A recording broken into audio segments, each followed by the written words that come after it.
imaginations, World Wide Web, and willing participants, please meet friends from around the world. Friends who at some point had hard times, just as did a certain man in a Jesus story who fell among thieves. He was not dead, but how could he survive? He hurt too much. The skies opened. I've never seen such rain, such wind. My dad's fishing boat was swallowed by huge waves, then thrown. When next I looked, it was on top of my uncle's shop on the shore. But the wave hit there too, until everything just disappeared into the sea. I was running, scrambling to go higher, but I looked back, I saw it all. Here in Tacloban, all of us near the sea lost everything. You are in the Philippines. I am in Haiti. 2 years ago, it was the same for us. Only the strongest of buildings from then still stand. I still wake up shuddering and afraid from nightmares about our house collapsing around me. But I was lucky. They found me and pulled me out. Then cholera hit. It took my brother and sister and grandmother. I got sick too, but by then the people were teaching us how to mix sugar and salt and boiled water to rehydrate. I was all curled up, hugging myself, and miserable. I wanted to die, but some nice people made me drink that mixture, and here I am. In Tacloban, it was the hunger. People who still had food shared, but in a few days, nobody had food to share anymore. I think I went 3 days with no food at all. My mother went longer than that. Then finally, outsiders began to come, with food, with blankets, with tents. People said some of them were from churches around the world. We didn't care who they were. We queued, we got food, and it wasn't enough to last long, but in a few days, we queued again. With food in our bellies, we began to pick up the mishmash of broken houses and shops. Even my school was half gone. We young folks organized to reclaim whatever we could find that belonged to the school and bring it back to dry or to be rebuilt. After working a while, our teachers even met us under a bent-over tree to resume lessons.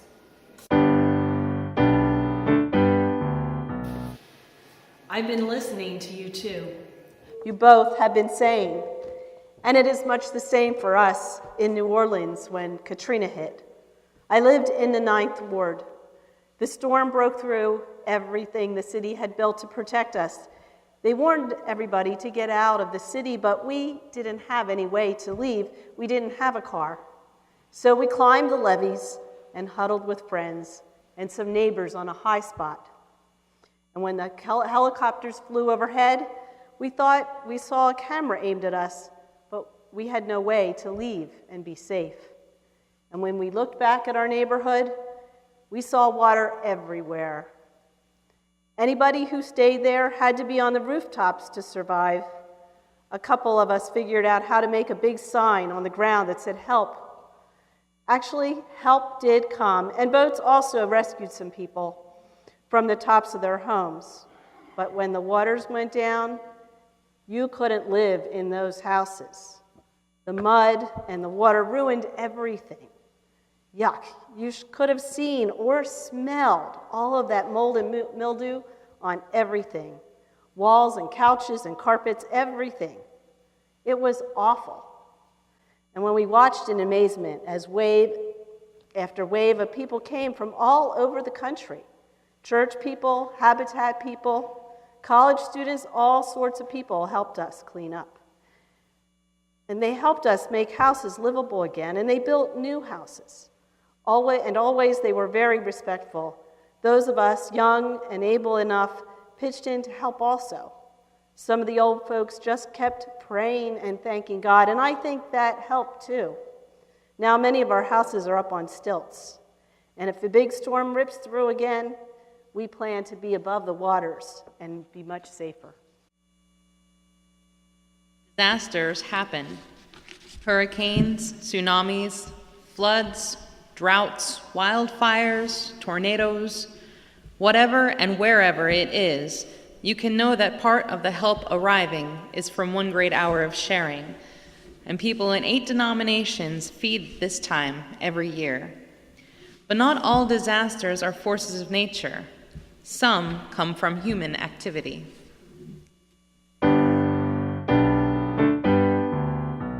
I'm in a Kakuma refugee camp surrounded by hundreds of kids. I've been here in northern Kenya a week now. I'm a teenage girl, so I was in charge of escaping with my cousins and little sisters and brother. My big brother was captured by armed men and told he had to fight. My father and grandfather were killed. I saw them do it from the ditch where I was hiding. Before they caught him, Daddy pointed this way, told us to hide, then to run, to walk, to keep going until we found people who would keep us safe. We walked for days and days. Everybody got sore feet, bad blisters until we couldn't walk. And we got very hungry. It is a long way from South Sudan to here, but we made it and found all these other children already here, some with their mothers and grandparents. I am glad to have more adults to help, but I worry because lots of times we are still hungry and those water trucks that come don't have enough water. I have to get up very early before the sun rises to get in the queue, or the truck is empty before my turn comes. When that happens, even if we find firewood, we have no way to cook the cornmeal or rice or anything else they give us. How I long for enough water to give us all a bath and not just cook. I hate war. It makes me feel old. And I'm just a teenager. I don't understand. I know how scary war can be. Your country is just a young country. I don't know how you can be in a war already. I'm Syrian and we're in a terrible mess. In Syria, we're having a war where the people of Syria are killing each other. The city I lived in had an awful bombing. The planes from the government, they fly over and they drop barrels full of explosives. They don't care who they hit or who they kill. The houses on both sides of us were blown up and our neighbors were killed. My mother said that's enough. We have to get out of here. Dad had the car hidden, so we grabbed what we could and climbed in the car. And we knew we couldn't get across the border, but we drove as close as we dared. And then we just took the stuff that we could carry and we crossed the border on foot at night. We had such a nice home back in Syria, and now we're living in this awful crowded space. But there are people there that want to help us. So we have some food, some water, and we have a school. I love the school. Our teacher cares about us. And I have friends my own age that come from the same places that I came from. And there's a clinic. Last week, my baby sister got sick, and Mother took her to the clinic and actually got to see a doctor. Dad says, without these people, we'd all be sick and starving or dead. They're my heroes. They're Christians like I am. You know the story of the Good Samaritan in the Bible? That's these people. I hope the war is over soon back home. Where there are wars and refugees and all the human pain that these bring, there also your money given to one great hour of sharing helps. Churches work together ecumenically to provide safe accommodation, food, health services, social services, and education as soon as possible on the edges of war zones. Your money also helps combat gender-based violence and helps women traumatized by rape and the growing number of people with HIV and AIDS arriving in some camps, such as Kakuma. But after war, and after natural disaster, people must rebuild lives, must develop or redevelop social and economic possibilities. Our family are coffee farmers from Honduras. I'm so glad you Americanos sent us help. We know how to farm, but the coffee rust plague wiped us out a few years back. The 70s, I think it was. We kept growing vegetables and plantains and raised some chickens to feed the family, but it wasn't enough to sell. It wasn't even enough to eat every day when the drought hit. I'm told you have this sharing offering that helps us.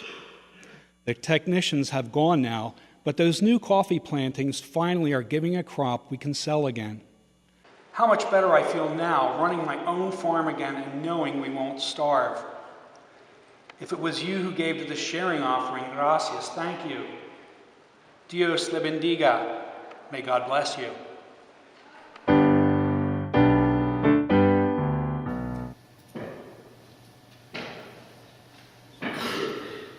Jacobi here.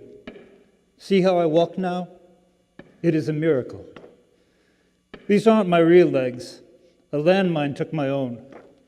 Afghanistan has lots of landmines in Helmand district. That's where I worked for 5 years in the special forces of the Afghan army. When I lost both legs, I almost gave up. But I had finished school, and I still want to do something with my life. The orthopedic workshop and physical therapy center made me new legs and taught me to use them.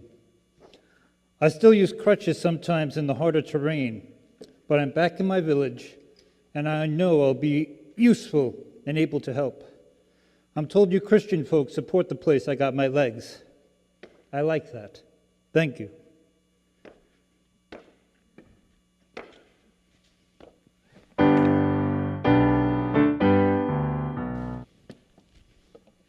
Constancia is my name. Everybody here is poor. But these days, I'm happier than I've ever been. It's all because of the cooperative. We call it ASTA. Since I got involved with ASTA, I've gotten small loans to buy material, and I can make small crafts to sell. And ASTA finds places to sell that pay better. The other women in the cooperative do the same, and we all are doing more business and feeding our families better now. Yes, we pay back the loans. That makes it so more new women can get a loan too. I've lived in the favela near Rio de Janeiro my whole life, but I always felt small and unimportant. Now I feel much better about myself. Now I smile a lot. When I'm not busy making handicrafts for ASTA, I teach problem neighbor children how to make crafts so they can also learn to hope. It's good to pass my skills on to them.